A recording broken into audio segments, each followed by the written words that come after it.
The researcher was 43 years old, practical by nature and not given to sentiment. He had driven out from Lincoln that morning with a notebook, a thermometer, and the kind of measured skepticism that serious academic work requires. The year was 1941. The structure he was looking for was barely visible above the flat Nebraska earth, a slight mound of sod, a crooked chimney pipe, a ramp descending into the ground like a throat swallowing itself. He went down, his eyes adjusted to the dim interior.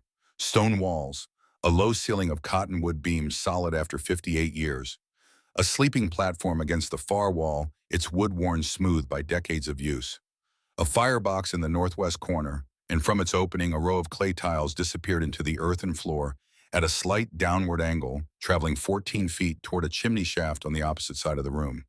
The researcher knelt. He pressed his palm flat against the floor. He held it there. Then he lifted his hand and looked at it as though confirming what his skin had just told him. Warm. The floor was warm, not merely not cold warm. On a November morning in 1941, with no fire having burned in this place for years, the earth beneath this floor was releasing heat, like a body releasing breath. 51 degrees, his thermometer would confirm, the same temperature the record said it had held in the winter of 1883. He opened his notebook. He wrote one sentence before anything else. Exactly as designed. Then he sat back on his heels in the dim underground space, and he thought about the woman who had built this. A woman who had been 62 years old, recently widowed, penniless, and alone. A woman who had arrived at this exact piece of ground with $9 in a dead man's knowledge, and not a single person in the world who believed she would survive the winter. He thought about what it must have taken. Then he closed his notebook, climbed the ramp back into the morning light, and drove back to Lincoln to write the paper that would describe what he had found. He would title it plainly. He was a practical man. But for the rest of his life, when people asked him about the most remarkable thing he had encountered in 30 years of fieldwork, he would not mention the paper. He would describe a warm floor in an empty room, and he would say, "You cannot understand it until you know the story of how it came to be there." The story begins in the spring of 1883. Dietrich Voss died on a Tuesday in April, the way strong men sometimes do, suddenly without warning, with no time to say the things that needed saying. He was working the south field when his heart simply stopped. He was 64 years old. He had been a farmer by necessity and an engineer by nature, a man who read books about Roman construction when the other men in Elkhorn County read seed catalogs, who spent evenings sketching heating systems in the margins of ledger paper while the household accounts went unfiled. His neighbors thought he was peculiar. His wife thought he was extraordinary. Erna Voss had married Dietrich 40 years earlier in a small Lutheran ceremony in Omaha, and in those 40 years she had learned to see the world the way he saw it, not as a collection of obstacles, but as a collection of problems waiting for the right solution. He used to say one thing to her more than anything else: "The earth never lies, Erna. People will, but the earth never lies." She understood what he meant now more than she ever had when he was alive. The bank came within 3 weeks of Dietrich's death. The farm carried debts he had managed quietly for years without troubling her, and without him managing them, they collapsed like a wall without mortar. The land, the equipment, the livestock. All of it settled accounts she had not known existed. She was left with the contents of the house, a small amount of cash that the lawyers described as negligible, and the problem of where to go next. She had one living relative she could ask. Louisa Brandt was Dietrich's younger sister, a gentle woman, soft-spoken with tired eyes and hands always a little too red from work. Louisa had married Gerhard Brandt 12 years earlier, and Gerhard was a wheat farmer with a wide back, a loud voice, and the particular confidence of a man who had built something solid and did not intend to share it unnecessarily. He had 6 children from his first marriage. He looked at the world the way a man looks at arithmetic, always counting, always calculating, always assessing what things cost. Erna arrived at the Brandt farmhouse in late August with a canvas bag and a trunk of Dietrich's books. Louisa opened the door with the expression of a woman who wanted to be generous, but had already been told how much generosity she was permitted. The arrangement lasted 9 days. Gerhard said very little during those 9 days. He watched Erna move through his house, cooking without being asked, mending without being thanked, disappearing quietly when he burned a room. He watched the way his children spoke to her, the way she answered their questions with patience and made them laugh at the supper table. He watched all of it and calculated. On the morning of August 28th, He called Erna to the front of the house. Louisa stood in the doorway between the kitchen and the main room. She stood there the entire time and did not move. Gerhardt placed $9 on the table between them. He did not look away from her face when he spoke, which was the one thing she would remember most clearly in the years that followed. Not shame, not apology, not even cruelty precisely. Just arithmetic. Just the face of a man delivering a conclusion he had already reached. Dietrich died in debt and left you nothing. You are nobody's burden but your own. Erna picked up the $9. She took the wool blanket from the chair beside the door, the one she had brought herself. She took the clothes she was wearing. The trunk of books she left behind because she could not carry it, and Gerhardt did not offer to help. She walked out the door and down the dirt road and did not look back. She had learned long ago that looking back changes nothing and costs everything. Elkhorn, Nebraska had 212 residents in the summer of 1883. It had a church, a general store, a boarding house run by a woman named Mrs. Prentice, and the particular social machinery of a small frontier town, which is to say that information moved faster than wagons and slower than kindness, and that the story of who you were was often decided by someone else before you arrived to tell it yourself. Gerhard Brandt had been in Elkhorn the previous Saturday. By the time Erna walked into town on the afternoon of August 28th, the version of her story that mattered had already been told. She did not know this yet. She would piece it together from the way faces changed when she gave her name, the way conversations stopped, and did not resume the way curtains shifted in windows as she passed. Mrs. Prentice answered the door of the boarding house and shook her head before Erna finished her first sentence. "I've heard about your situation," she said. The word situation carried the weight of everything it was meant to carry. "I can't take in strays. It's bad for business." The hotel had no work. The general store needed nothing. 3 farms within walking distance sent her away with the particular cruelty of doors closed just slowly enough that you cannot pretend they were closed by accident. By evening, Erna had walked to every place in Elkhorn where a 62-year-old woman with $9 and no references might reasonably hope for work or shelter. Every door had answered. Every answer was the same.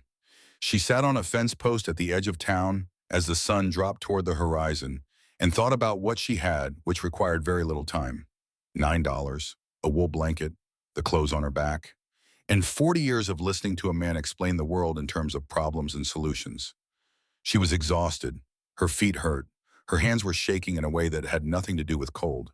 But beneath the exhaustion and the shaking, there was something else, something older and quieter that did not have a name exactly, but felt like the part of her that Dietrich had spent 40 years talking to. The part that looked at an empty field and thought about what it could become. She started walking south, 4 miles outside of Elkhorn on a quarter section of land that nobody had claimed because the soil was poor and the location was isolated, and there was nothing about it that suggested usefulness to anyone who looked at it with practical eyes. Erna Voss stopped walking. She stood in the late afternoon light and looked at what was around her. Prairie grass running to the flat horizon. Sandy loam beneath the sod, she could see it at the edge of a small erosion cut the kind of soil that was easy to dig. A creek 2 miles east, the slight natural depression in the land that would protect a structure from the northwest wind. She heard Dietrich's voice clearly. Not imagination exactly, more like memory that had learned to speak at the right moment. You see what's there, not what you wish was there. That's the first thing, then you work with what's there. That's the second thing. $2 for a spade. $3 for 20 clay drainage tiles, the kind farmers use for field drainage, 6 inches in diameter, 12 inches long. $1 for a small iron cooking grate. That left $3 for food. Barely enough. But barely enough was not the same as nothing. Barely enough was a place to start. She set down the blanket, sat on the ground, and began to think. The system Dietrich had described to her over the years, always in the margins of conversations, always with that particular excitement he got when an idea pleased him, was ancient. The Romans had called it the hippocaust, hot air from a fire traveling through channels beneath the floor, warming the stone and earth above it before escaping through a chimney. The floor itself became the heater. The earth itself held the warmth. He had tested a version of it once in their chicken coop 15 years ago, a flue running beneath the roosting platform. Exhaust heat from a small fire warming the floor before escaping through a makeshift chimney. It had worked remarkably well. She remembered standing in the coop on a January morning with the temperature outside below zero, and the birds calm on their warm platform, and Dietrich kneeling beside the firebox with the look he wore when the world confirmed what he had believed about it. The exhaust from a cooking fire is still hot enough, 300 degrees, sometimes more, to warm clay and stone before it escapes. We throw that heat away every time we cook. Every meal, every morning, we throw heat into the sky for nothing. She had built her cooking fires for 40 years without thinking about where the heat went. She was thinking about it now. The Earth at 5 feet depth maintained a consistent temperature regardless of surface conditions, somewhere around 50 degrees winter and summer both. A structure built into the Earth would hold that baseline without any fire at all. Add a cooking fire whose exhaust traveled through 14 feet of buried clay before leaving through a chimney heating tiles in stone along the entire length of that journey, and the sleeping surface above those tiles would reach 80 degrees or more. Free heat. Heat from fires you needed to cook anyway. Nothing wasted. She would build the firebox in the northwest corner so the prevailing wind would draw smoke toward the chimney rather than back into the room. She would set the tiles at a 1-inch drop per foot, shallow enough for the smoke to travel slowly, transferring heat to the clay rather than rushing through. She would carry river stones from the creek 2 miles east to lay above the tiles. Stone held heat the way earth holds memory, slowly absorbed, slowly released, patient and faithful through the long dark hours. She had never built anything like this. She was 62 years old, recently widowed, sitting on the ground in a field 4 miles from the nearest door that had not been closed in her face. "This is my home," she said to the empty air. She had not planned to say it. It came out of her the way certain truths do, quietly, without announcement, as though they had been waiting a long time for the moment to arrive. She began digging on the morning of September 1st. The prairie sod was the first enemy. It was thick and matted and interconnected in ways that made it nearly impenetrable, a century of grass roots woven together into something closer to rope than soil. Erna chopped at it with the spade edge, broke it into blocks, hauled each block up out of the growing pit, and stacked it along the perimeter. She would use those blocks later for the walls. Nothing wasted. She had learned that from the man who had taught her to see the world as a collection of problems waiting for solutions. Beneath the sod, the sandy loam was easier. It gave way to the spade with the steady resistance of something that could be persuaded. She dug. She carried. She climbed in and out of the deepening pit until her legs shook on the ladder and her shoulders burned with every movement, and the blisters on her palms tore open and bled into the spade handle. She had worked hard in her life. 40 years of farming teaches a body its own particular endurance. But she had never dug into the earth by herself without help, without anyone to spell her when her arms gave out. On the first evening, she built a small fire from dried grass and one of the scraps of cottonwood she had gathered from the ground near the creek bank, boiled water in the small tin pot she had carried from Louisa's house, and drank it hot while her hands shook and her back held its pain like a debt. She slept in a shallow depression beside the pit, wrapped in the wool blanket. The stars were very sharp. The prairie wind moved through the grass with a sound like breathing. On the first day after breaking through 2 feet of sod, her spade struck something hard at 18 inches below the surface. She knelt. She used her fingers, brushing aside loose soil in careful movements, the way you move when you are not sure what you are about to find.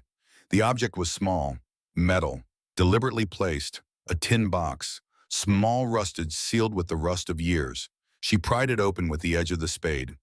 Inside, folded tight and slightly damp from decades in the earth, was a piece of paper covered in handwriting.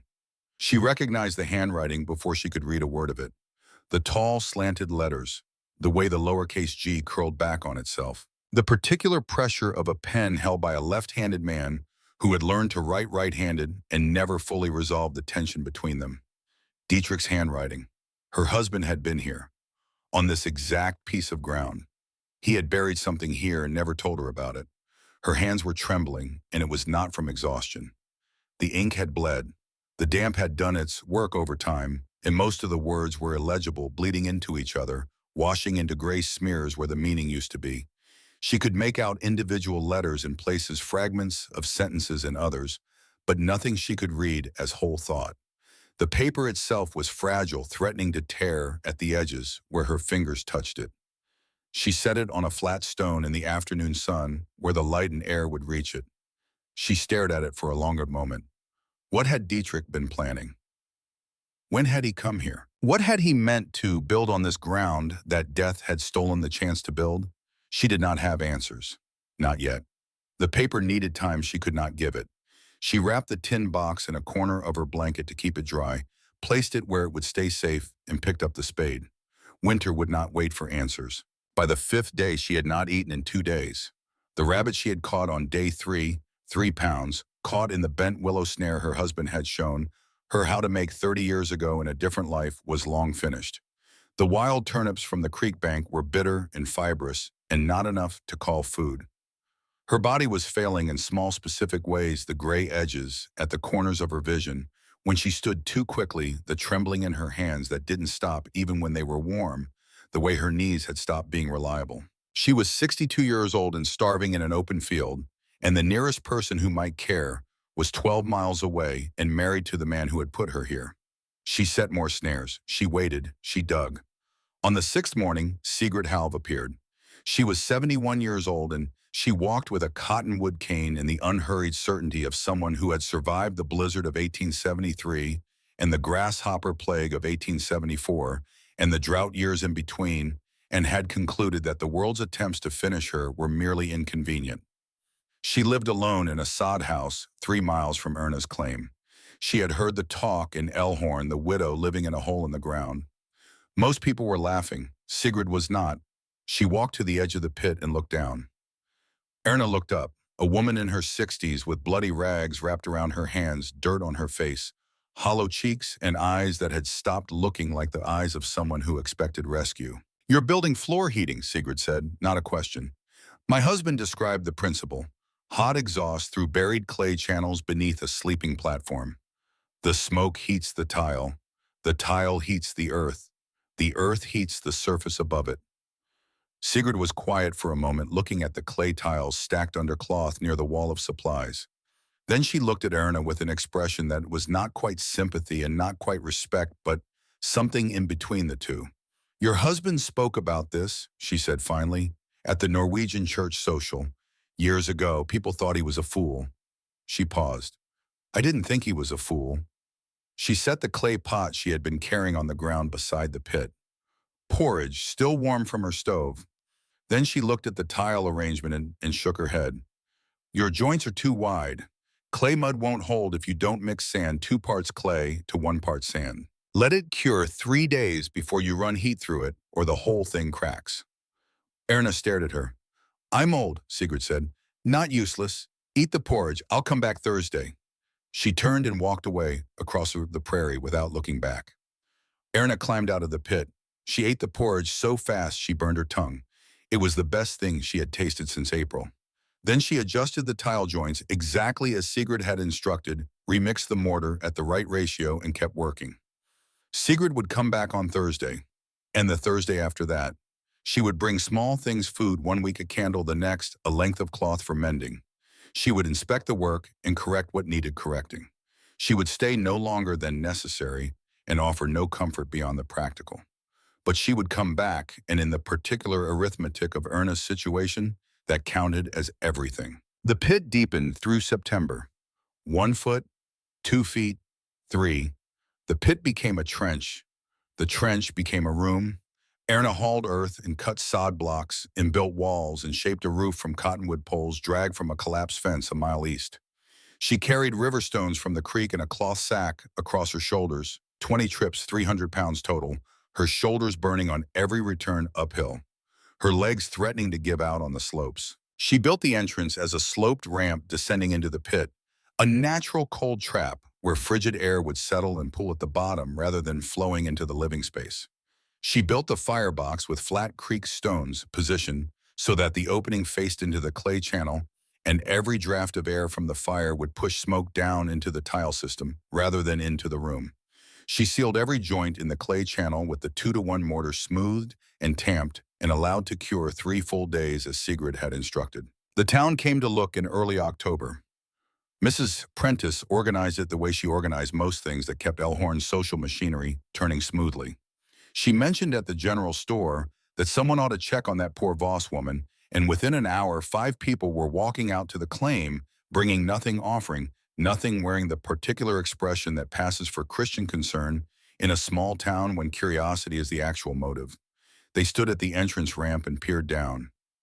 Earthen walls sod-lined, a sleeping platform of salvaged wood, a firebox with clay tiles disappearing into the floor at a precise angle, the smell of damp earth and wood smoke, and something that was either poverty or ambition depending on who was smelling it. Mrs. Prentice straightened up and said it loud enough for her voice to carry across the flat prairie. "Lord have mercy, the woman is living in a grave."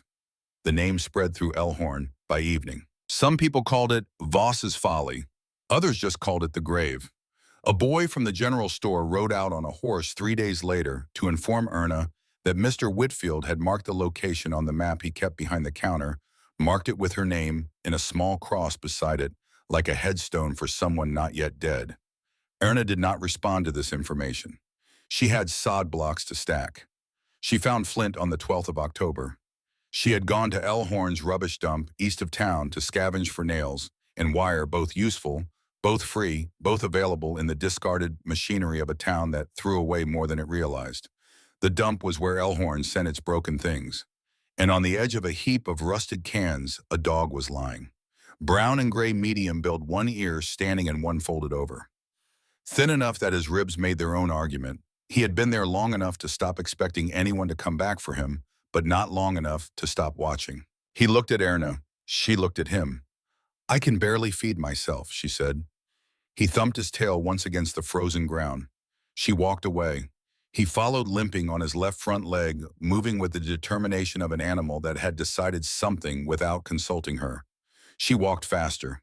He limped faster. She stopped and turned around. He sat down and looked at her with brown eyes that held no accusation, only patience, as though he had all the time in the world to wait for her to arrive at the right decision. She had named things her whole life: plants, calves, problems. She named them because Dietrich had taught her that naming something was the first step toward understanding it. She named this dog Flint because she had survived by striking sparks from stone, and because the mite had the same quality, hard and patient and capable of producing warmth from nothing. He ate the rabbit bones she could not crack for marrow. He slept beside the entrance ramp and growled with quiet authority at anything that came close.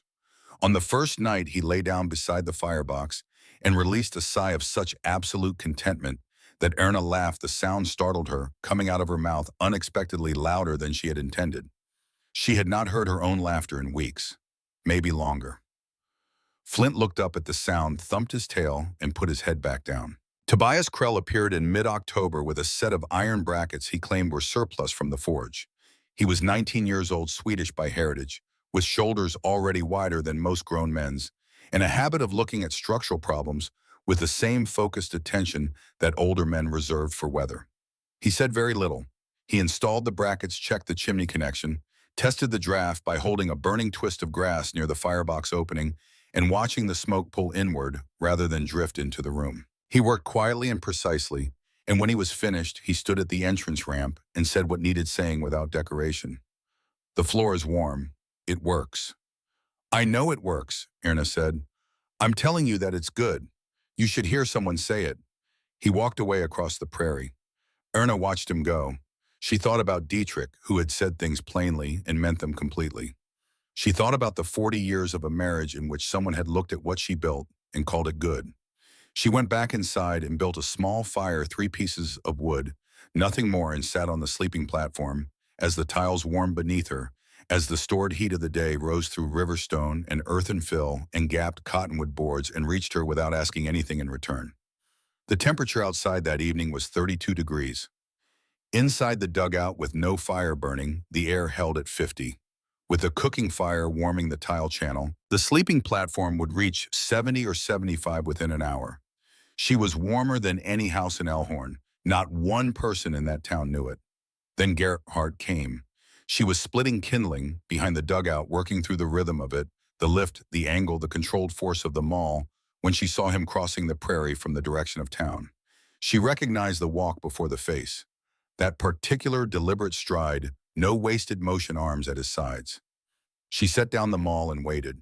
He stopped 10 feet from the entrance ramp, looked at the sod roof barely visible above grade, looked at the chimney pipe rising from the earth, looked at Flint, who had risen from the entrance, and was growling not the sharp bark he gave to strangers, but something quieter and more continuous, the sound of a dog that has taken a precise measurement of a person and doesn't like the result.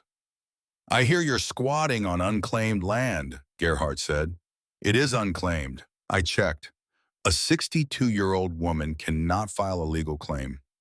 "I can occupy and improve. Territorial law allows it." His jaw tightened. He was not accustomed to having his conclusions interrupted by facts. "I have rights to unclaimed land within 5 miles of my property for grazing purposes. You're interfering with my livelihood. This land has been unclaimed for 9 years. You never wanted it before." "Don't tell me what I wanted." He turned and walked away. But he looked back once, and the expression on his face was not anger exactly. It was something more particular than anger. The specific resentment that certain men carry for people who have refused to fail in the way they were supposed to fail, who have taken the verdict and disagreed with it, who are still standing in fields they should have left months ago. Flint growled until Gerhardt disappeared over the ridge. That night, Erna sat alone in the dugout. The fire had died to embers. The tiles were still warm, the air holding at 50 degrees, and she listened to the silence and thought about everything Gerhardt could do. A man with land, with standing in the church with 6 children and a wheat farm and a neighbor's ear, he could make a case before officials that a 62-year-old widow woman living in a hole in the ground simply could not make. She thought about it for a long time, longer than she would ever admit. She thought about walking back to Louise's house in the dark, telling Gerhardt she would work without wages, cook and clean, and tend his 6 children in exchange for a room somewhere that was not underground. Anything.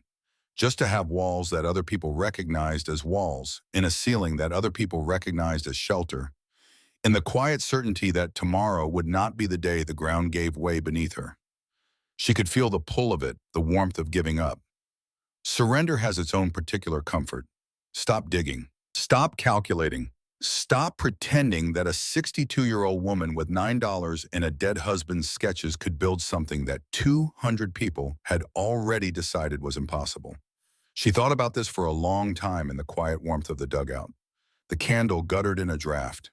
Flint lifted his head from the sleeping platform and looked at her across the small, dark space, steady and patient, asking nothing, offering the simple fact of his presence. And she heard Dietrich's voice, not from memory exactly, from the walls, from the clay tiles cooling slowly beneath her feet, still holding heat from a fire that had died 2 hours ago, faithful and precise, and exactly as promised. "The earth never lies, Erna." She wiped her eyes with the back of her hand. "We're staying," she said. Flint put his head down and closed his eyes. In the morning, Tobias Krell arrived again this time, with information he had gathered from a man named Hendrickson at the land office, delivered the same way he delivered everything plainly without theater. "Brandt has no grazing claim," he said, adjusting the chimney cap to prevent wind from reversing the draft. "The land is unregistered open territory.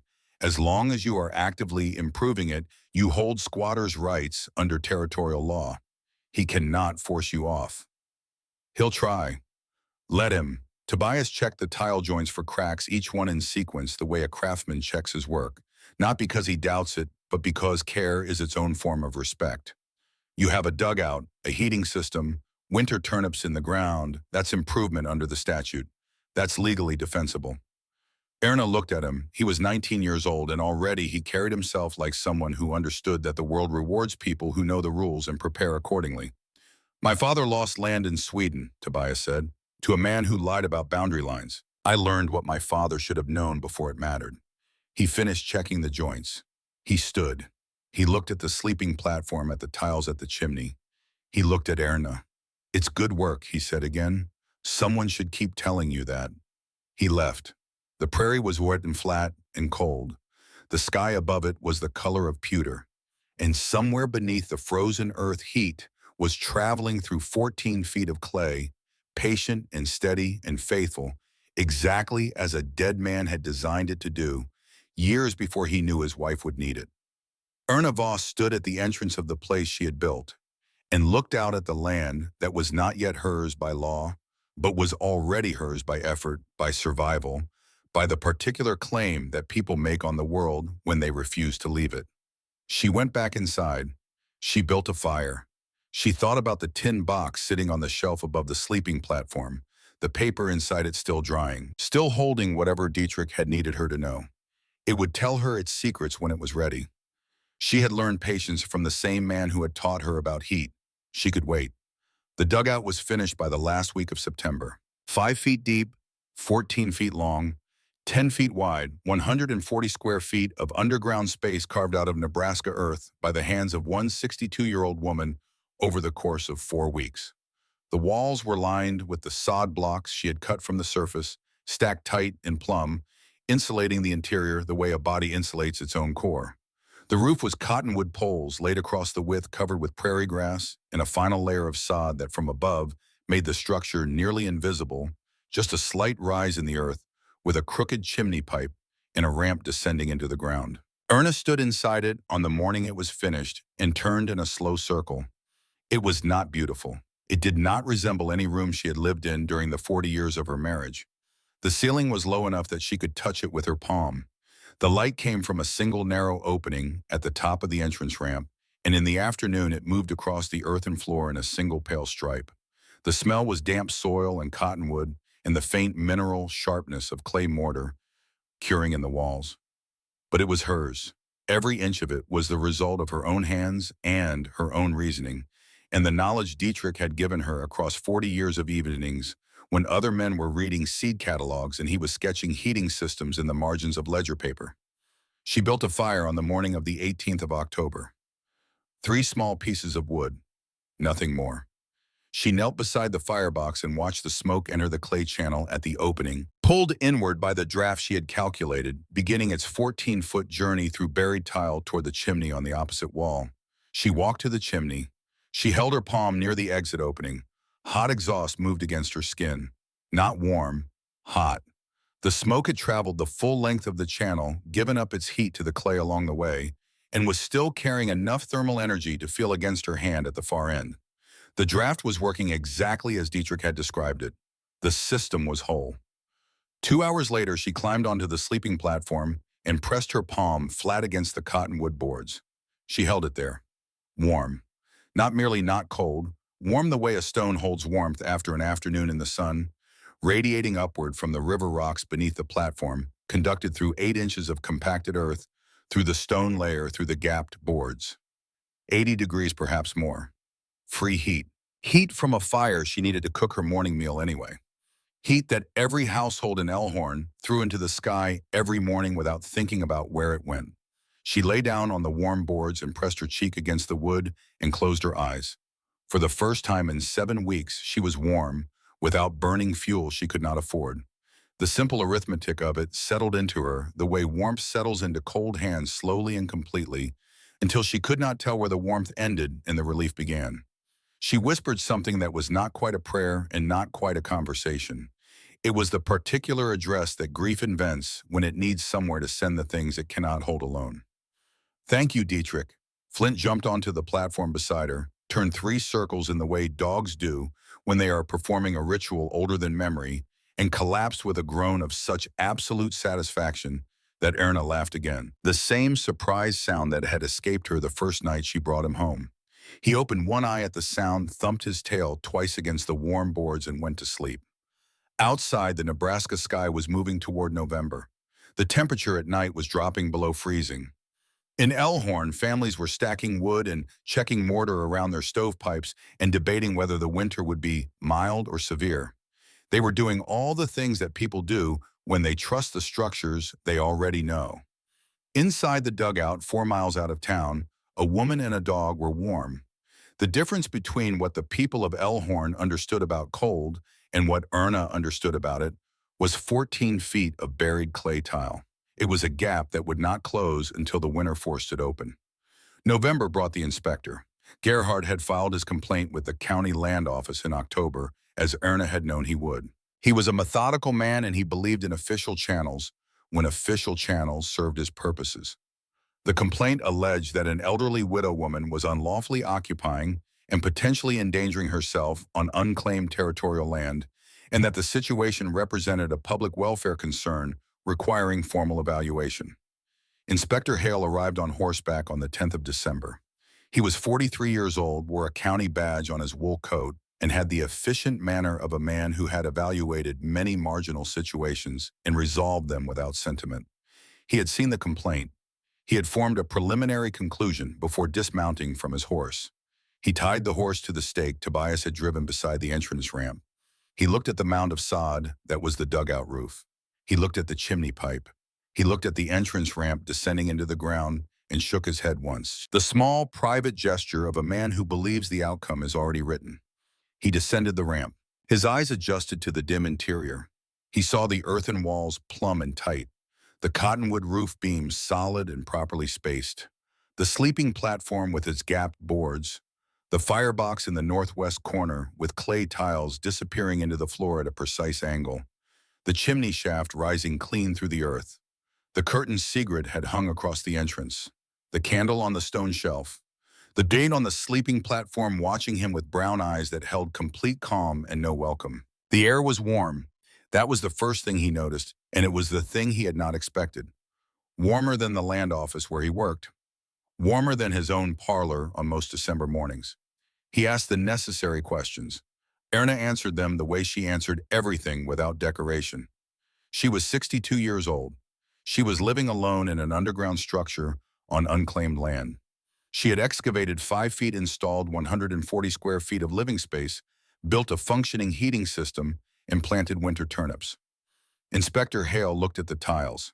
He asked about the system. She explained it the way Dietrich had explained it to her across 40 years of evenings, the way a teacher explains something that has been understood so completely it no longer requires effort to describe. The buried tiles carry exhaust heat from the firebox. Smoke enters the channel at roughly 300 degrees. It travels 14 feet through clay, transferring heat to the tiles and the surrounding earth and stones. By the time it exits the chimney, it has given up most of its thermal energy. That energy is stored in the earth and stone beneath the sleeping platform and radiated upward over 6 to 8 hours. Hale walked to the firebox. He looked at the tile opening. He walked to the chimney. He looked at the exit. He walked back to the sleeping platform and placed his hand flat on the boards. His eyebrows moved, just slightly, just enough. Erna saw it. The platform was warm, 72 degrees on a day when the outside temperature was 14. He stood with his hand on the warm boards for a moment longer than was necessary for the purposes of his evaluation. And when he took his hand away, he looked at it briefly before looking at her. He asked how long the heat lasted after the fire died. 6 to 8 hours, she told him.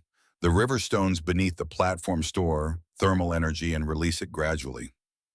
He was quiet. He looked around the dugout again. This time he was not looking at what he had expected to find. He was looking at what was actually there.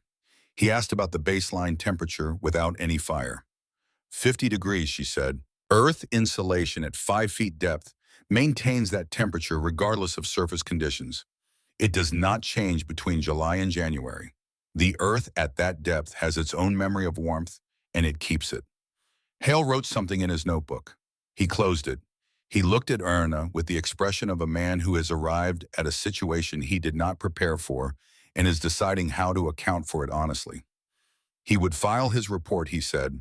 The land office would make its determination. He could only report what he observed. He observed a habitable structure with functional heating, insulated walls, adequate ventilation, and evidence of agricultural improvement. He paused at the bottom of the ramp. He said it quietly, and he said it only once. This is the warmest building I have entered today. In 6 buildings. He climbed the ramp and mounted his horse and rode back toward town without looking back. Gerhard Brandt would receive the inspector's report within a week. It would not say what he had needed it to say. Before he left, Hale had said one more thing, and he said it to Erna alone in a low voice that carried the specific weight of official information being shared outside its official context. Dietrich Voss had filed a preliminary application for homestead rights to this quarter section in March of 1883, 2 months before he died. The application was incomplete, the final paperwork never submitted. But the record had not been destroyed. It was sitting in the county land office under a layer of subsequent filings, technically unresolved, technically still active. If Erna could demonstrate continuous improvement of the property through the year 1886, she could complete the application and claim legal title under the Homestead Act. The land would be hers by law. Gerhard had no legal standing. He never had. The complaint he had filed was built on nothing, and Hale had known it before he arrived. But he had come anyway because the complaint raised a genuine welfare question, and he was not the kind of man who ignored genuine welfare questions on technicalities. Erna stood in the entrance of the dugout after Hale's horse disappeared over the ridge and held the information the way you hold something fragile carefully with both hands, afraid to examine it too quickly in case it turns out to be less than it appears. Dietrich had filed the application in March. He died in April. He had begun the legal process of claiming this land 2 months before his death. He had surveyed it, sketched it, buried his plans in the earth, and started the paperwork.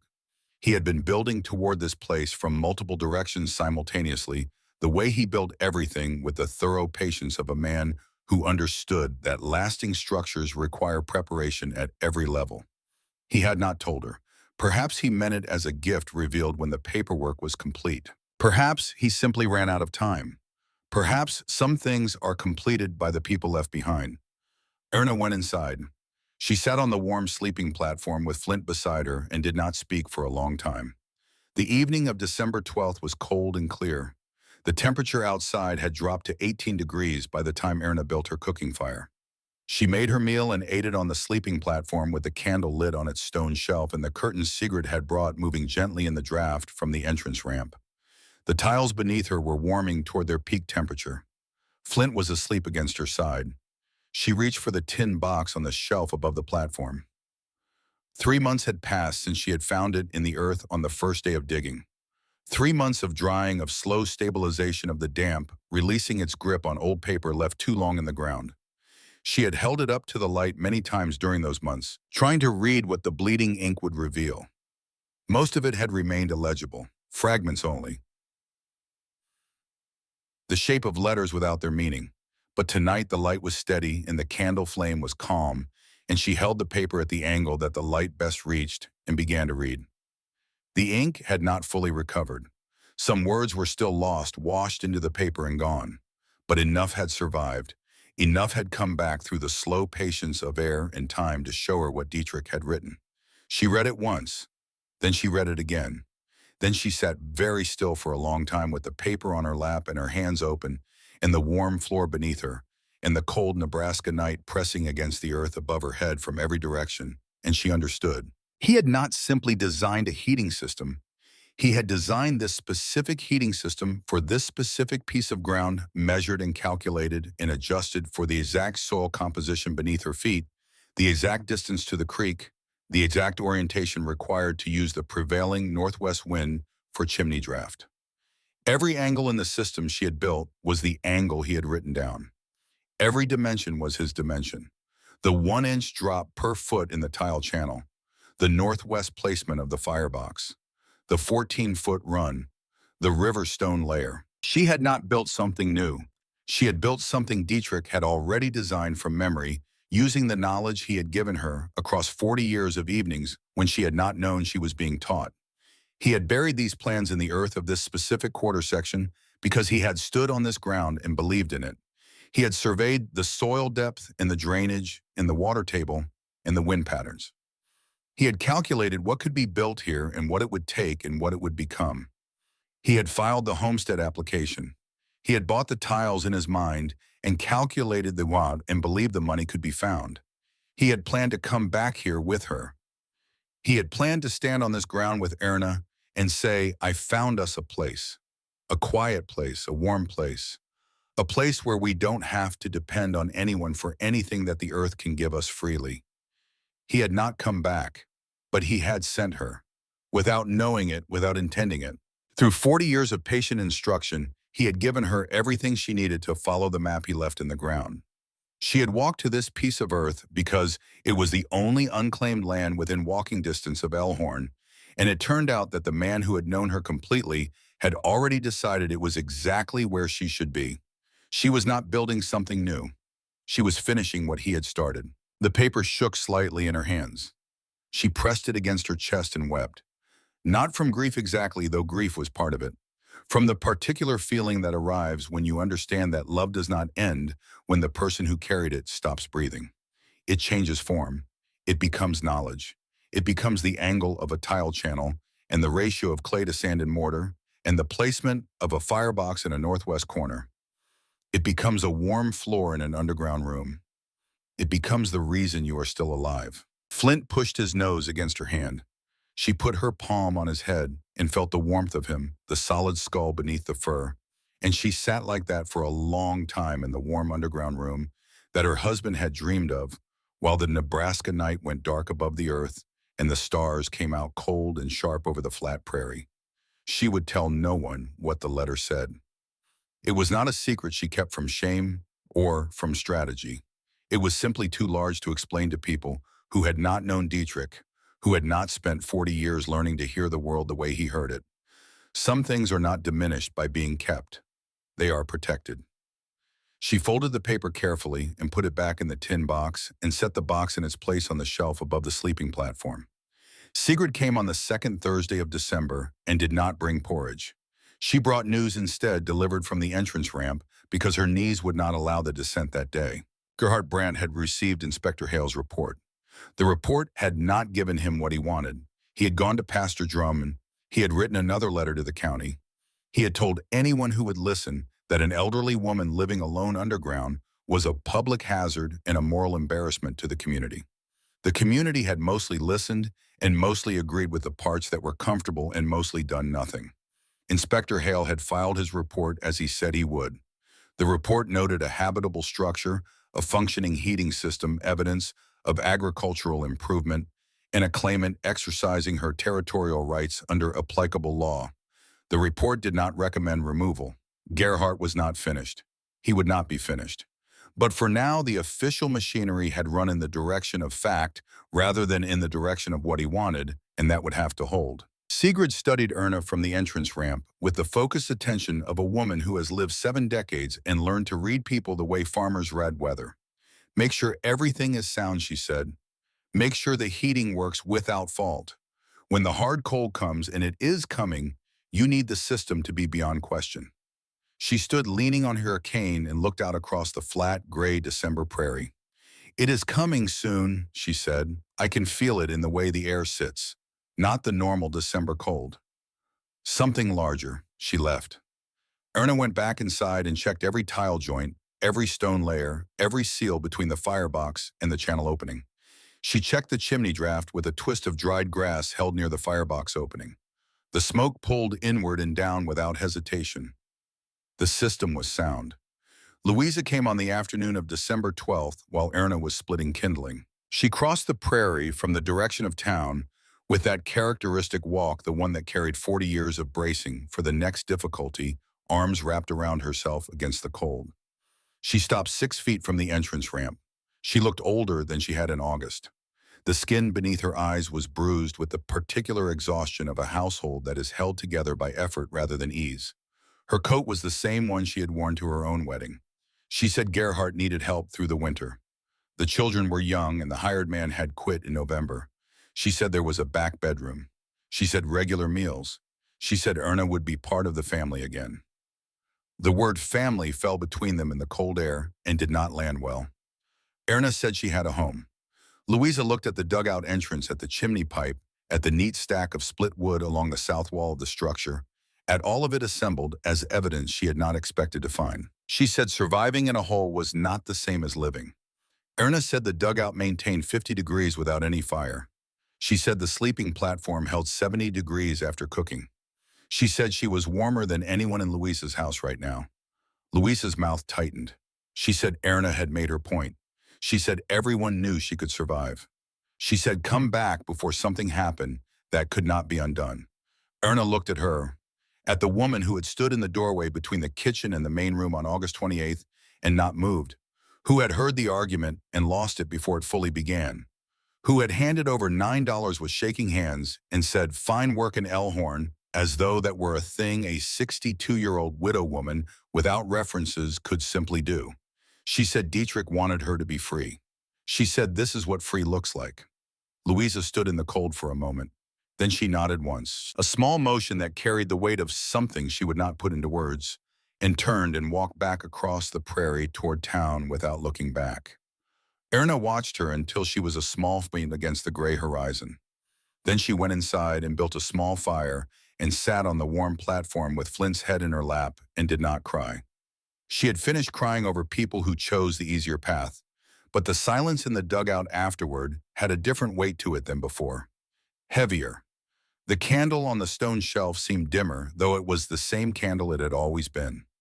The morning of December 13th, Flint would not go outside. Erna opened the entrance and the gate planted himself at the bottom of the ramp and would not move. She had never seen him refuse to go out. He was not a fearful dog. He had walked calmly toward a coyote at the creek bank in October. He had faced Gerhard Brandt with steady hackles and not retreated one step. He was afraid of nothing that walked on four legs or two, but this morning he pressed himself against the warm, sleeping platform and made a sound from deep in his chest, thin and continuous, and his eyes were focused on something that was not in the room. Erna climbed the ramp alone and stood on the prairie and looked at the sky. The color was wrong. Not the gray of normal December overcast, not the flat white that came before ordinary snowfall. It was yellowish, the exact color of a bruise on the third day stretched tight from northwest to southeast across the entire visible horizon. The air had a weight to it, a pressure that she felt in her ears the way she felt it before summer thunderstorms, except that this was December and there was no thunder in December. The birds were flying southeast, all of them.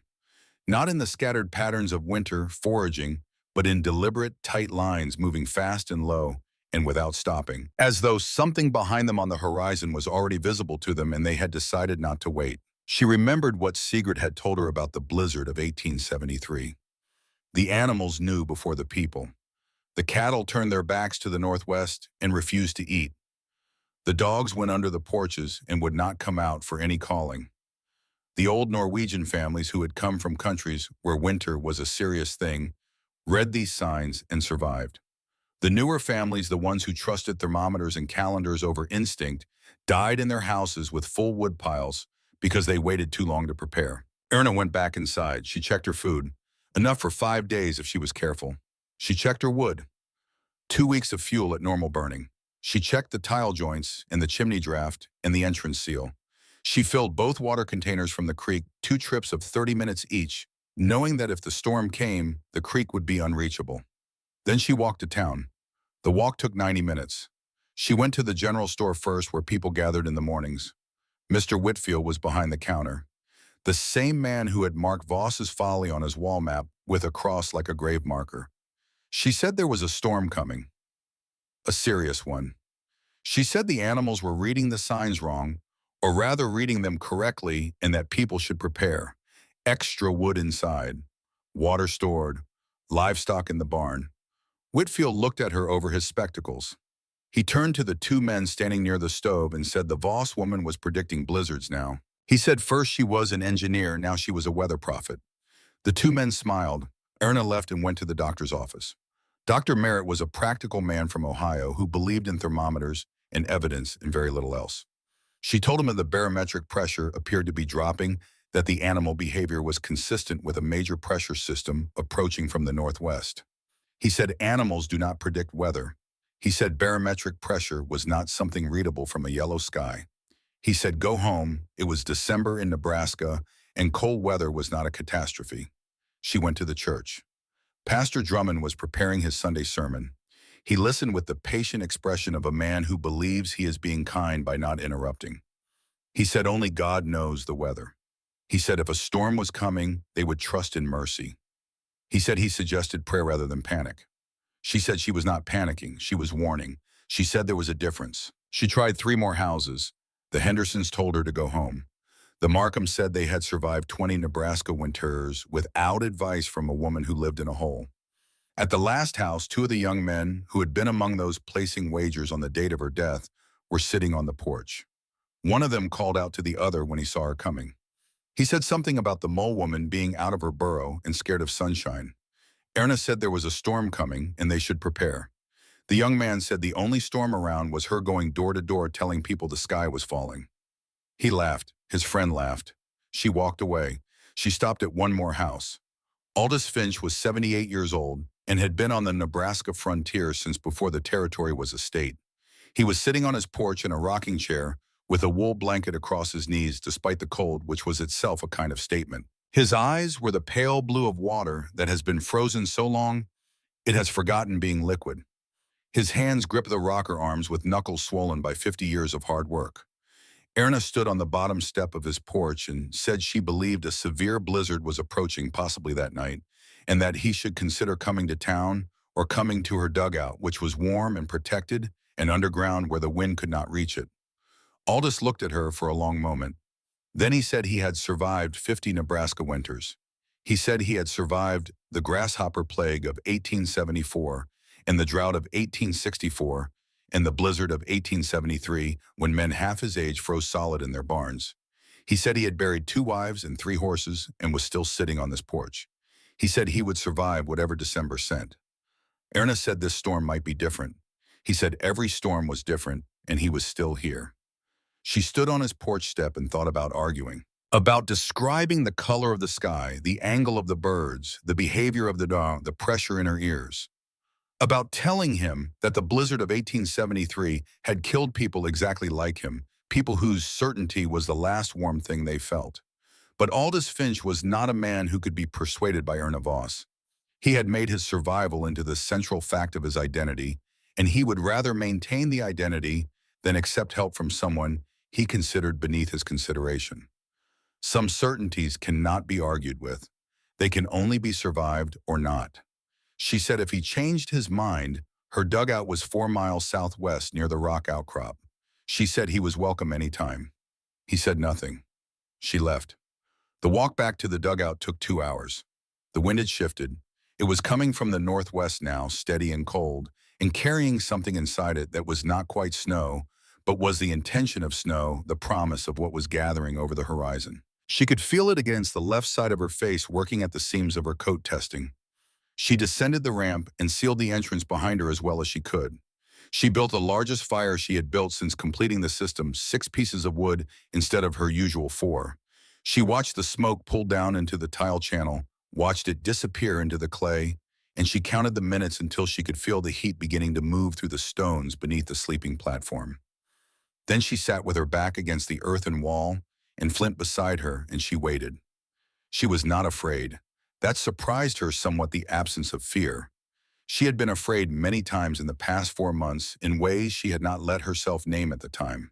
The fear of starvation in the first week, the fear of the cold before the dugout was finished, the fear of what Gerhardt might do, the fear of the long winter ahead with its mathematics of fuel and food and endurance. She had carried those fears quietly and not examined them too closely.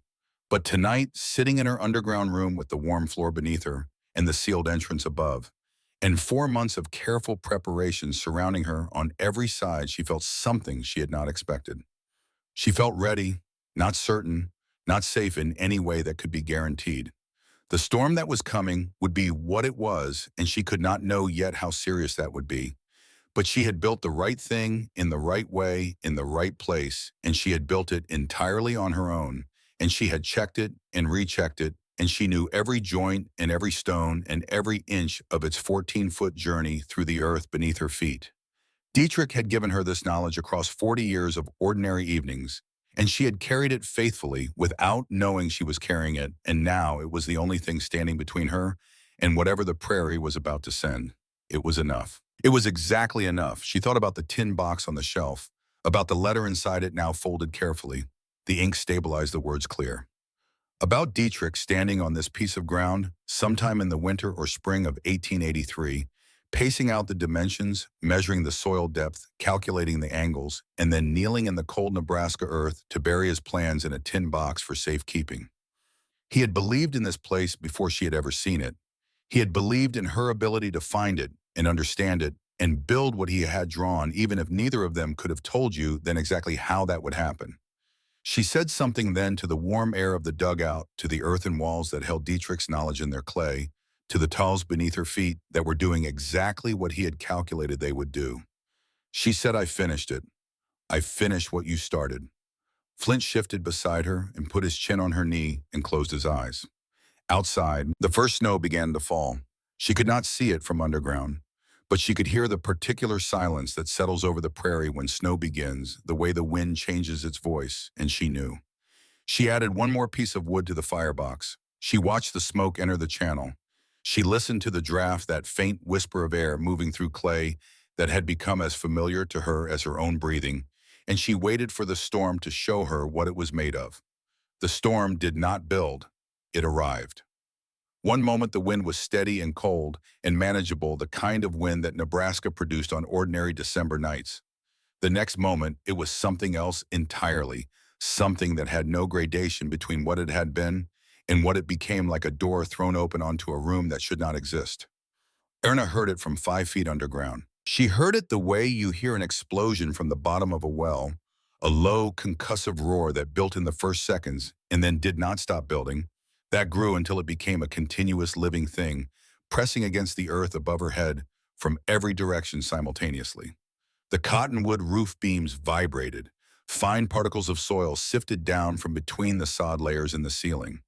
Flint was on his feet before the sound fully arrived, standing on the sleeping platform, with every muscle rigid, ears forward, facing upward, as though he could see through 5 feet of Nebraska earth to whatever was producing that sound. The temperature outside dropped from 12 degrees to -10 in the first hour. By midnight, it was -25. The wind held at 70 miles per hour without dropping, without pausing, without any of the natural rhythms that ordinary storms possess. It was sustained and total and indifferent, the way serious cold is always indifferent, without malice, without purpose, simply a condition of the world that had arrived and intended to remain. Inside the dugout, Erna built her evening fire. 4 pieces of wood, the same as most nights. She watched the smoke enter the tile channel and disappear into the clay. She listened to the draft working cleanly through the system, that faint whisper of air moving through buried pipes that she had come to know as well as her own pulse. The tiles heated, the river stones absorbed, the sleeping platform warmed. She ate her evening meal sitting on the warm boards with Flint beside her, spooning beans from the pot she had cooked over the same fire that was currently heating the floor beneath her. The temperature in the dugout held at 52 degrees without any additional effort. With her body heat and Flint's and the residual warmth radiating upward from the tiles, the air in the room felt warmer than that. 5 feet above her head, the worst blizzard Nebraska had seen in a decade was converting the open prairie into something that could kill a person in minutes. She thought about the houses in Elkhorn.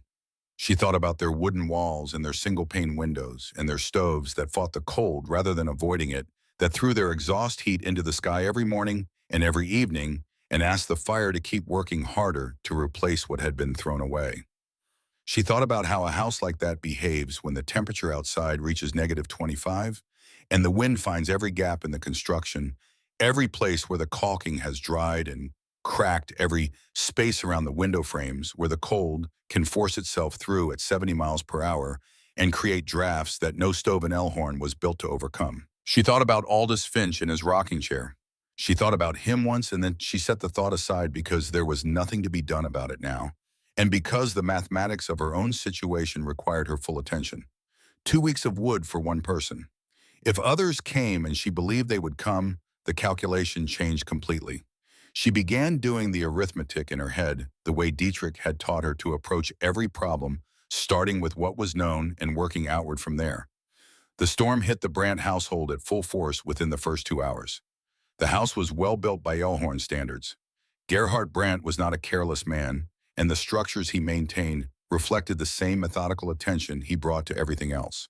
But well built by Elkhorn standards meant wooden walls, standard construction, a stove in the main room, and a secondary stove in the kitchen, and the assumption that a fire burning continuously would be sufficient against whatever Nebraska winter produced. That assumption had been tested against ordinary Nebraska winters and had held. This was not an ordinary Nebraska winter. The wind found the gaps at the window frames within the first hour. It found the place where the front door frame had settled slightly off, creating a space no wider than a finger that the cold could use as an entry point. It found the space beneath the kitchen door and the gap where the stovepipe met the ceiling, and every other place where the construction of a wooden house necessarily falls short of being a sealed environment. And cold air forced through gaps at 70 miles per hour does not behave the way cold air behaves on ordinary days. It creates pressure differentials that draw more cold air in through other gaps. It defeats the radiant zone around a stove by moving the cold air faster than the stove can warm it. It turns a house that would be adequate in a normal December into something that cannot protect the people inside it from the temperature that is pressing against every surface from outside. Gerhardt burned wood at a rate he had never burned it before. He fed the stoves every 30 minutes, alternating between the two, keeping both fires as large as the fireboxes would safely hold. By midnight, the house interior was 42 degrees despite burning fuel that was supposed to last the entire winter at half this rate. His 6 children were layered in every piece of clothing they owned. Blankets were stacked and redistributed. The family pressed together in the main room near the larger stove. The children's breath was visible in the air inside their own home. The youngest was Mina. She was 5 years old and small for her age, 38 pounds, not enough body mass to maintain adequate core temperature when the environment surrounding her falls to 42 degrees and keeps falling. By the second hour of the storm, she had stopped moving with the restlessness that characterizes healthy children. She was quiet in a way that Louisa recognized from stories about the blizzard of 1873. Stories that had not ended well. By dawn of December 15th, the house interior was 38 degrees. They had burned half their winter wood in 14 hours. Gerhardt stood at the window and looked at what was outside it, which was nothing, a complete white absence, where the barn had been 40 feet away, where the fence line had been, where the world had been 12 hours ago. The storm had replaced the world with itself with this continuous howling, white nothing that moved at 70 miles per hour and had no visible end and no discernible direction. Just an omnidirectional assault on everything that was not underground. He thought about the dugout. He had been thinking about it for the last 2 hours without letting himself complete the thought. He thought about what he knew of it, which was mostly what he had seen when he went out to threaten Erna, about the land claim, the sod mound barely visible above grade, the chimney pipe, the entrance ramp going down. He thought about Inspector Hale's report, which he had read 3 times trying to find the language that would support his complaint, and had instead found the phrase functioning heating system and the phrase warmest building entered that day. He thought about Mina, who had not spoken in an hour and whose skin had taken on a color that he did not want to look at directly. He thought about what a man who is wrong about something does when being wrong about it is going to kill his children. On the morning of December 16th, Gerhardt Brandt made the decision. They would walk to the dugout, 2 miles through the blizzard. It was possible they would not survive the walk. It was certain they would not survive another night in the house. The walk offered a chance. The mathematics of staying offered nothing. He bundled Minna in everything they had. Louisa held the hands of the 2 middle children so tightly that her knuckles went white inside her mittens. The 3 older children held on to Gerhardt and each other and promised not to let go, the kind of promise children make when they understand with sudden completeness what it would mean to break it. They opened the front door and the storm came in. The walk was 2 miles. It took 90 minutes. Every step was a negotiation with wind that wanted to push them down and snow that moved horizontally and cold that worked at every exposed inch of skin with the patient efficiency of something that does not tire. Gerhardt lost feeling in his face within 10 minutes, white patches on both cheeks and across the bridge of his nose that he could not feel and therefore could not assess. Louisa gripped the children's hands by memory because her fingers had gone beyond numbness to a place that did not have a sensation to report. Minna was silent in Gerhardt's arms. That was the worst part of the walk. She had stopped responding 20 minutes in. Her eyes were closed. Her body was weight without resistance, the particular limpness of a child who has gone somewhere inside herself, that the cold and the noise and the terror have driven her to somewhere she may not be able to find her way back from without help. Gerhardt kept walking. He could not stop to check on her because stopping meant dying. He kept walking and he held her, and he did not think about what her stillness meant. They found the dugout by memory and by the rock outcrop that Erna had mentioned when she said he was welcome anytime. One of the older boys found the entrance ramp half buried in drifted snow. They dug with their hands, fingers that could no longer feel the snow they were moving, and uncovered the door and pounded on it with fists that had no sensation left to report from the impact. Erna opened the door. Warm air came out of the dugout and met the -25 air outside and became visible, became a bloom of vapor in the space between inside and outside, like breath made suddenly visible, like the dugout itself exhaling. Gerhardt looked at her. She looked at him. The last time they had stood this close, he had placed $9 on a table between them and told her that her husband had died in debt and left her nothing. Now he was standing in the entrance of the structure she had built with those $9, and the knowledge that dead man had given her holding his youngest grandchild, who might already be too cold to save with nowhere else on the surface of the earth to go. Erna stepped aside. She did not say anything. Not one word of what she had earned the right to say. She stepped aside and let them come. 8 people stumbled down the ramp and onto the floor of her 140 square feet, snow-covered and frost-covered, and shaking with the deep involuntary trembling that the body produces when it has been using its last reserves to maintain a core temperature that it can no longer maintain. The children made sounds that were not quite crying sounds that came from a place below the ordinary register of distress. Gerhardt laid Minna on the sleeping platform without being told to. The child was unconscious. Her lips were the color of a bruise. Her skin was the grayish color that Louisa had recognized from those stories. Erna built the fire larger than she had ever built it. 6 pieces of wood, then a 7th. She needed maximum heat through the tile system immediately, not gradually. She watched the smoke pull into the channel and disappear into the clay, and she counted minutes. Within 30 minutes, the tiles had reached peak temperature. Within an hour, the sleeping platform was at 85 degrees, the warmest it had ever been. Heat radiating upward through the stone layer in the earthen fill in the gapped cottonwood boards and reaching the unconscious child who was lying directly above the central tiles. Erna wrapped Mina in her own blanket and positioned the small body precisely over the place where the tiles ran hottest. Then she waited and she tended the fire and she watched. Color began returning to the child's face after 40 minutes. Slowly, the way fog lifts from a valley, which is not all at once but in patches and places until you realize the fog is gone and you cannot say exactly when it left. Mina's breathing deepened. The grayness receded. The blue left her lips. She opened her eyes and looked around the dim underground space with the unfocused attention of someone returning from a great distance.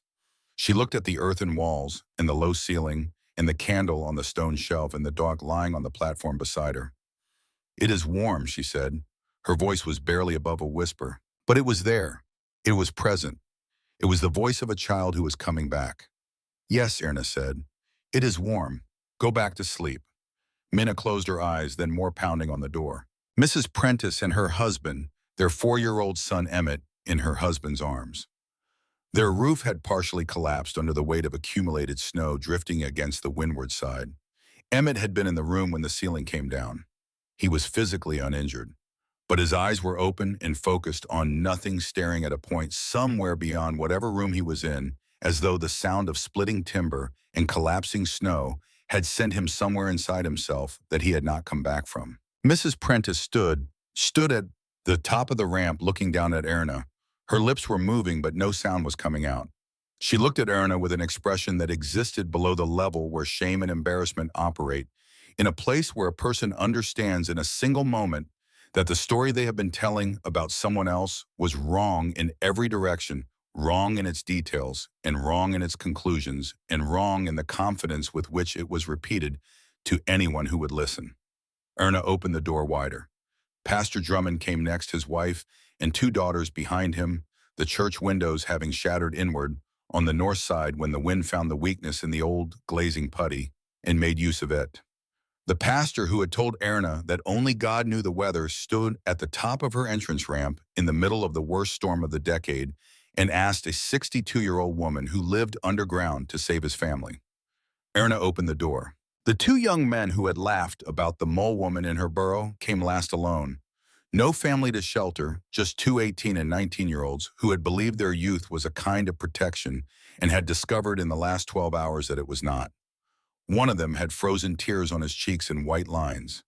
The other could not form words. He stood in the entrance and shook. Erna opened the door. 17 people in 140 square feet. She organized them the way she organized everything, which was to say, she started with the most important problem first and worked outward from there.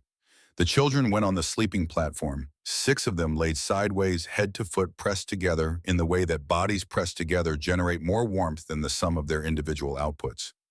Mina in the center above the hottest tiles, the oldest children on the edges, all of them wrapped in everything available. Adults against the walls. Gerhard and Louisa on the north side close enough to touch their children. Mrs. Prentice and her husband on the south, Emmett, between them silent and absent behind his open eyes. Pastor Drummond near the entrance with his wife and daughters, having insisted on the coldest position in the room, as though discomfort were a currency he was paying back. The two young men in the remaining corner, occupying as little space as two grown bodies could manage. Erna did not say a word of what she had earned the right to say. She turned to the firebox and began building the fire that would keep 17 people alive through the night. The fire larger now, 7 pieces of wood, 8. She needed maximum sustained heat through the tile system with 17 bodies to warm and a storm outside that was not going to end at a convenient hour. The smoke entered the channel and she listened to the draft, that familiar whisper of air moving through clay, and it was working. The system did not know there were 17 people instead of 1. The physics did not count heads. The tiles reached 200 degrees. The stones absorbed.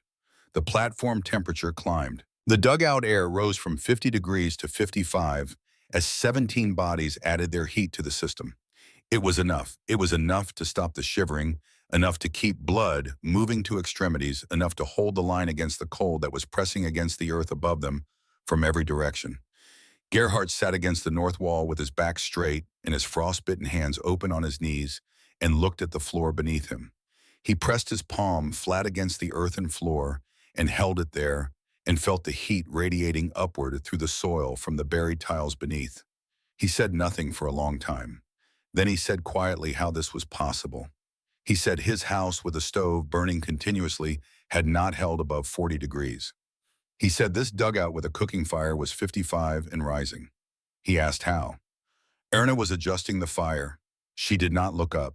She said the buried tiles carry exhaust from the firebox. Smoke enters at roughly 300 degrees.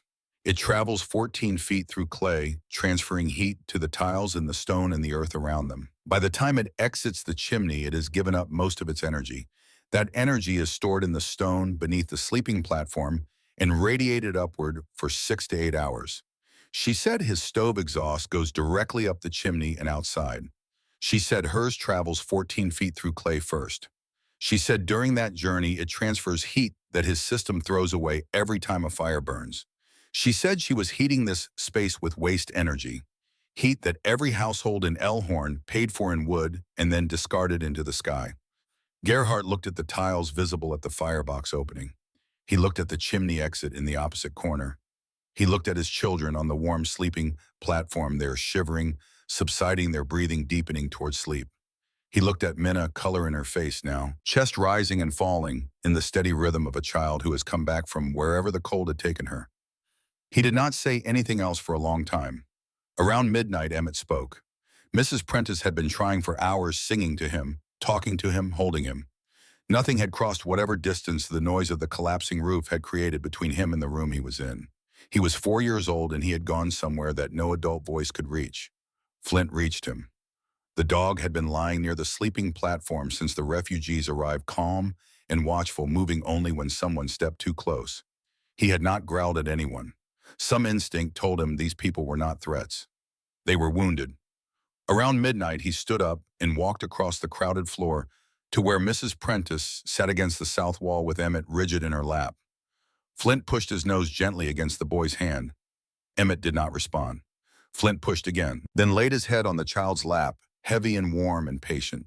He breathed, and the boy felt the weight of the dog's head and the rise and fall of the dog's ribs beneath his hand. Something shifted behind Emmett's eyes. His hand moved slowly, the way a hand moves when it is remembering how fingers work. He placed his palm on Flint's head. The fur was warm.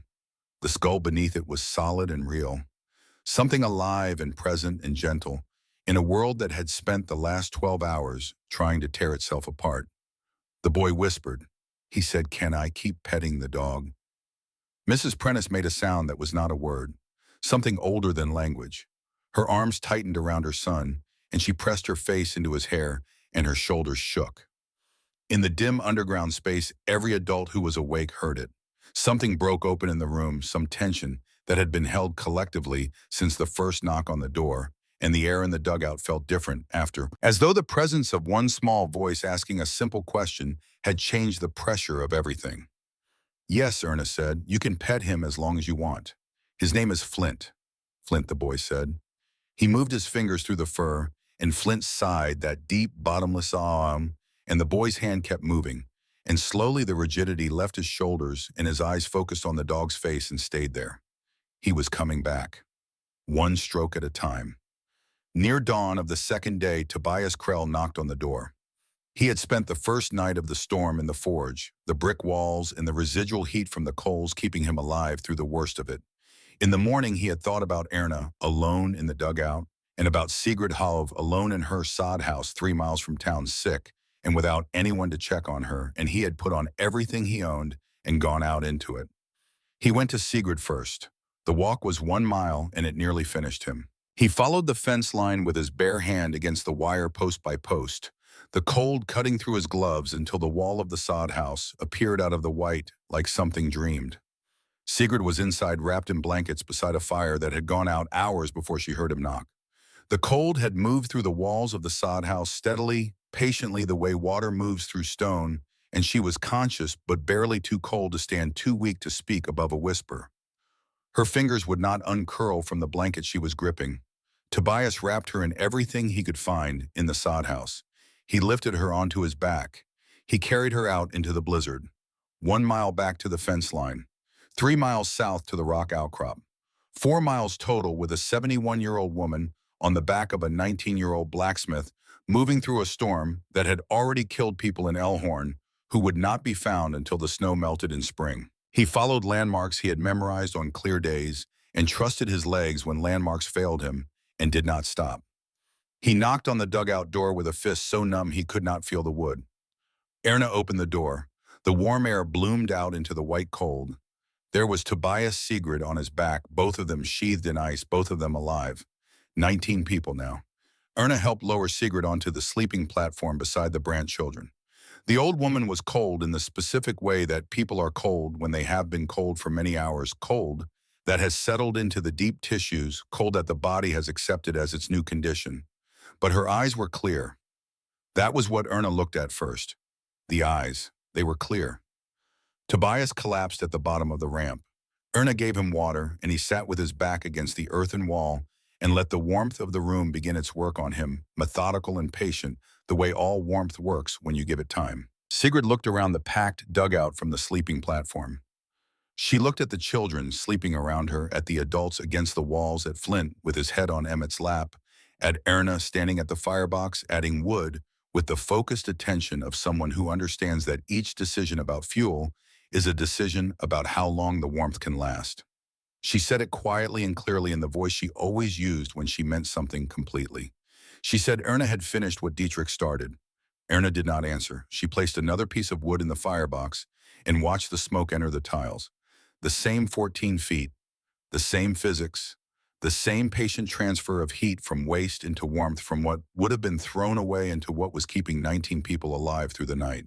Tobias sat beside her after everyone was asleep.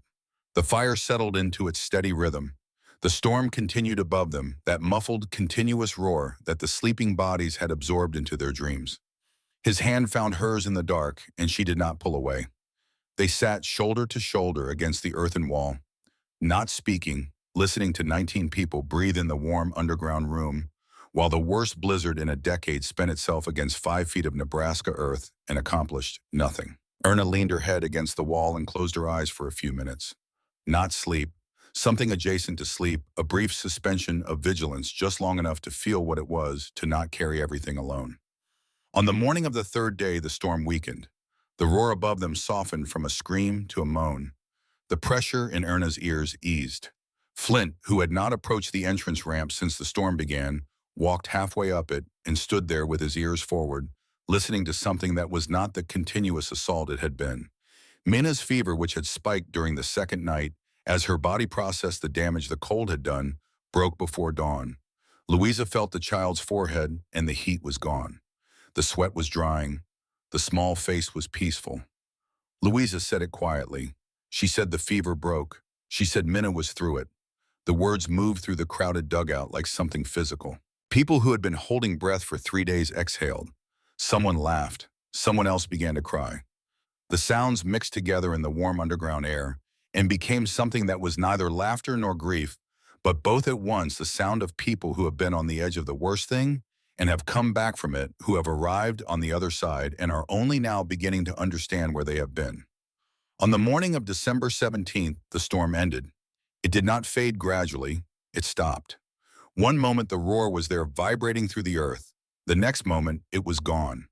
The silence that replaced it was so complete that several people woke, believing something had gone wrong, that the absence of sound was itself a danger. Nothing had gone wrong. Something had finally gone right. Erna climbed the entrance ramp and dug through 3 feet of packed snow with her hands. Flint scrambled up behind her, clawing at the snow with urgency, desperate for the open air he had refused for 3 days. She broke through into morning light so bright it was physically painful, the kind of white that the world produces after a major storm when the sun comes out over unbroken snow and the light has nothing to absorb it. She stood at the top of the ramp and looked toward Elhorn. She could not see it. 4 miles away and invisible, buried. The prairie that had been brown winter grass stretching to the horizon was now an unbroken field of white, so vast and so flat and so complete that it looked as though the earth had been remade in a single color overnight. One by one the others climbed out, blinking and squinting and holding their hands up against the light.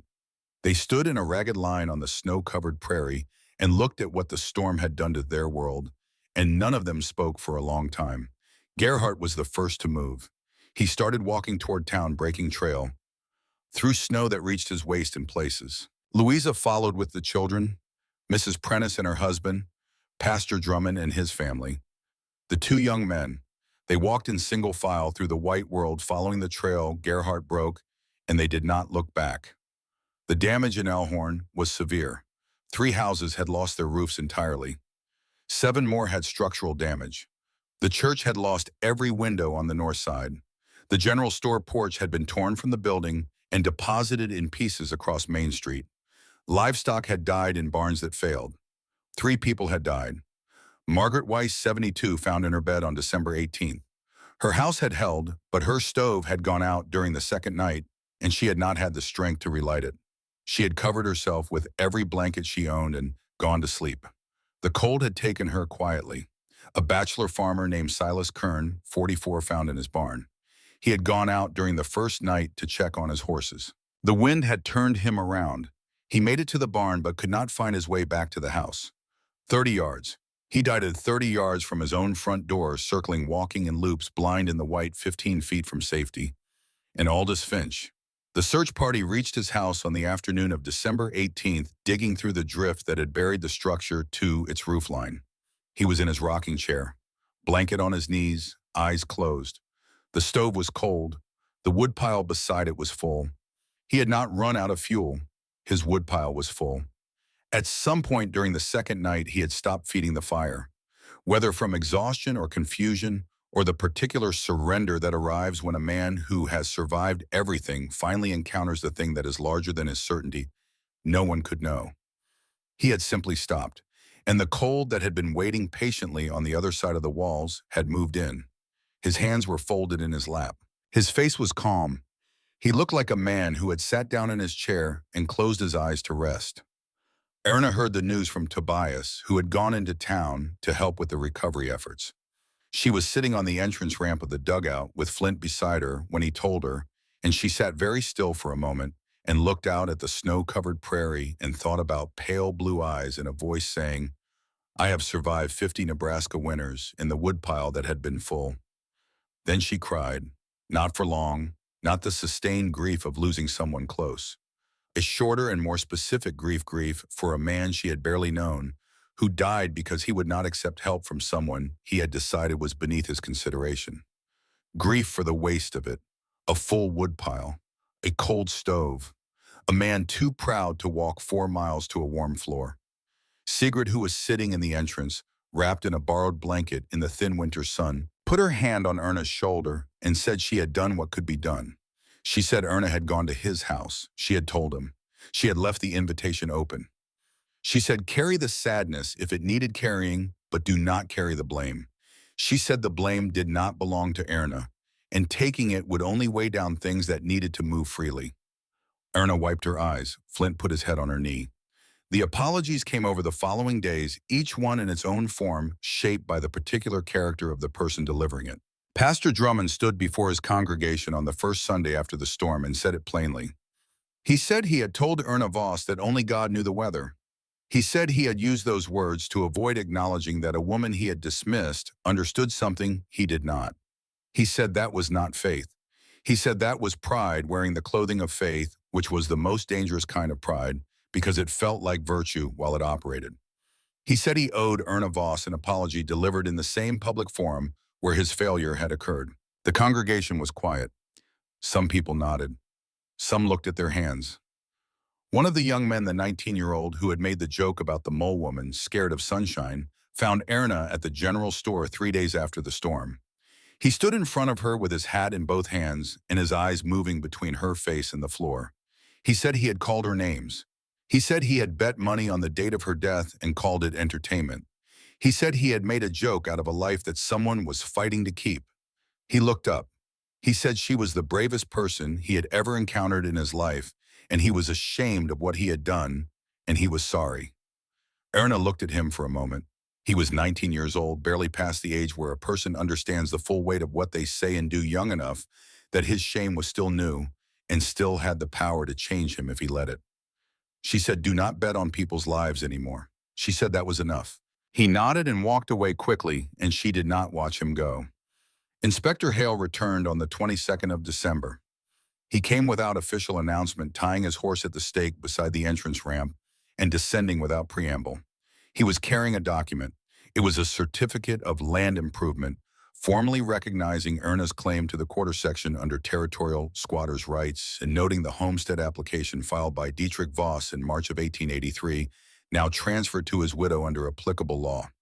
The document had been prepared at the county office with the kind of speed that official documents rarely achieve, which suggested that someone with authority had decided the paperwork should move. Hale said it simply. He said this was her land. He said no one could take it from her. He shook her hand. His grip was firm and formal in the way that official transactions require formality. Then he paused before releasing her hand and said quietly, 19 people. He said he had put that in his report as well. He climbed the ramp and rode back toward Elhorn. Erna descended into the dugout alone. She sat on the sleeping platform in the dim quiet of the room she had built, Flint beside her, the curtains Sigrid had hung moving gently in the draft from the entrance, the candle casting its small, steady light on the earthen walls. She took the tin box from the shelf above the platform. She took out the letter inside it, unfolded it carefully, held it near the candle. She looked at Dietrich's handwriting, at the angles and dimensions and calculations he had made for this exact piece of ground, at the floor plan of this exact room at the tile channel, sketched with the precise economy of a man who thought in solutions. He had not left her nothing. He had left her the map. He had left her the knowledge. He had left her the legal foundation for the claim. He had left her in the ground itself the plans for the room she was sitting in, on the land that was now formally and legally hers. He had left her everything that mattered and nothing that could be taken. She sat for a long time with the paper on her lap and her hands open and the warmth rising steadily through the stones and the boards beneath her, faithful and precise, exactly as he had calculated it would be. For the first time since April, since the Tuesday in spring when a strong man's heart had stopped in a south field without warning, Erna Voss felt something settle into place that had been displaced for a very long time. Not happiness exactly, something quieter and more durable than happiness.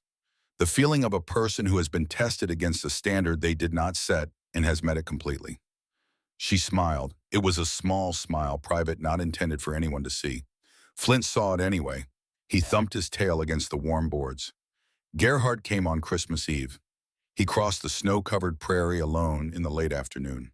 No children, no Louisa, just the man himself in his heavy coat moving slowly through the drifts with the deliberate stride she had recognized from 4 months ago when it had been the stride of someone arriving to take something. She waited at the top of the ramp. He stopped 10 feet away, the same distance he had maintained every time, and looked at the sod roof and the chimney pipe and the entrance ramp and the chase standing at the edge of the ramp watching him without growling, which was its own kind of judgment. He said the heating system worked. He said he wanted to install the tile system in his house under the sleeping area using the stove exhaust. He said he could pay for the materials. Erna said she would show him how. He nodded, he looked at the ground, he looked at the sky, he looked at everything except her face for a long moment. He said he had been wrong about the dugout. Erna waited. She waited for the rest of it, for the sentence to continue into the territory where the real apology lived, where a man looks at what he has done to a person and names it plainly and takes the weight of it on himself without asking the person he wronged to help him carry it. The sentence did not continue.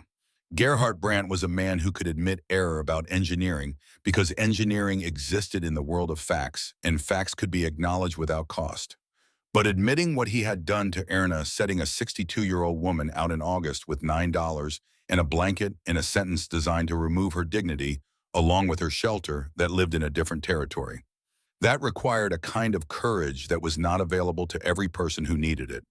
He had been wrong about the dugout. Erna looked at him for a moment. Then she said, "Come by in the spring when the ground softens." She said she would walk him through the tile placement, in the chimney angles, and the mortar ratios. She said the system would cut his fuel cost by more than half. He nodded. He turned and walked back across the snow. He did not look back. She watched him until he was gone from sight, and then she went inside. By February of 1884, 6 families in Elkhorn had asked Erna to consult on their heating systems. She walked each family through the principles, the way Dietrich had walked her through them, across 40 years of evenings with the patience of someone for whom the knowledge is no longer separate from the life it came from. She explained the tile placement and the chimney draft and the angle of descent and the ratio of clay to sand in the mortar and the importance of river stones for thermal mass. She charged nothing. She told Tobias when he asked her why that knowledge which saves lives is not something you sell. It is something you give away as fast as you can. Tobias helped with the installations. He forged brackets and grates and chimney caps at the smithy and brought them to each house without billing for his labor. And when Erna asked him the same question, he said, "Because you did not charge for yours." In 1886, Erna filed the Homestead Act claim formally, and the land became hers by law as well as by effort. Tobias organized the community to help her build a frame house above ground that year with glass windows and wood floors and a tile heating system running from the kitchen stove through channels beneath the bedroom and the parlor. The same principle, the same physics, the same gift from Dietrich built now into a house that stood above the earth where the neighbors could see it. She kept the dugout. She maintained it carefully, clearing the entrance and checking the tile joints each autumn, keeping it as a root cellar and emergency shelter. Privately, she maintained it as the place where everything had begun. The place she had built with $9 and a dead man's knowledge, while 200 people bet against her survival. Sigrid Halv died in the winter of 1891 at the age of 79. She died in the bedroom of Erna's house, in the bed above the heated floor, warm and comfortable, with people who loved her in the room. Her last words were to Erna. She said Dietrich had been right about the earth. She said she had been right about Erna. Flint died in the spring of 1897. He was approximately 14 years old, which was remarkable for a dog of his size, and he had spent his final years sleeping on the platform in the dugout above the central tiles where the heat was most consistent. He died in his sleep on a Tuesday morning in March in his usual spot on the warm boards above the tile that had kept him warm since the October day Erna had found him at the dump, and he had refused to stop following her. She carried him outside and buried him beside the entrance to the dugout in the earth that had kept them both alive. Tobias carved the headstone from a piece of limestone. He did not ask what to write. He knew what to write. He found us when we needed finding. Erna stood at the grave after Tobias went inside, and she put her hand on the stone and felt the cold of it and remembered the day she had walked away from a rubbish heap and a thin dog with one ear up and one ear down had decided not to let her. She said thank you for everything. By 1890, 22 houses in the Elkhorn area used floor heating systems based on the design that Erna had built from Dietrich's knowledge. She had taught every one of them herself patiently without charge, in the conviction that the knowledge was not hers to keep. It had come to her from a man who had gathered it from ancient sources and carried it across an ocean and pressed it into her memory across 40 years of ordinary evenings. The least she could do was keep it moving. In 1941, a researcher from the University of Nebraska drove out from Lincoln with a notebook and a thermometer and the practical skepticism that serious academic work requires. He had read about this structure in county land records and wanted to see it for himself. He descended the entrance ramp. He let his eyes adjust to the dim interior. He saw the earthen walls still standing after 58 years, the cottonwood roof beams still solid overhead, the sleeping platform with its worn boards, the tile channel running from the firebox opening to the chimney exit, 14 feet of buried clay still forming a continuous path through the Nebraska earth. He knelt and pressed his palm flat against the floor. He held it there. Then he lifted his hand and looked at it and wrote one sentence in his notebook before anything else. He wrote that the system was fully functional. He wrote that the temperature was 51 degrees. He wrote that it was exactly as designed. He sat back on his dugout in the dim, warm space and looked at the tiles and the stones and the earthen walls and thought about the woman who had built this in the autumn of 1883 with $9 and a dead man's plans and not a single person in the world who believed she would survive to see spring. The warmth rising from the floor was patient and steady and faithful. It did not know that 58 years had passed. It did not know that the woman who had built the system was gone, that the bulk who had slept above the central tiles was gone, that the young blacksmith who had walked 8 miles in a blizzard was an old man now. It did not know any of these things. It only knew how to move through clay and stone and rise through the earth and warm whatever was above it. It had been doing this since October of 1883, and it intended to continue. The earth never lies. It keeps its promises, always has, always will.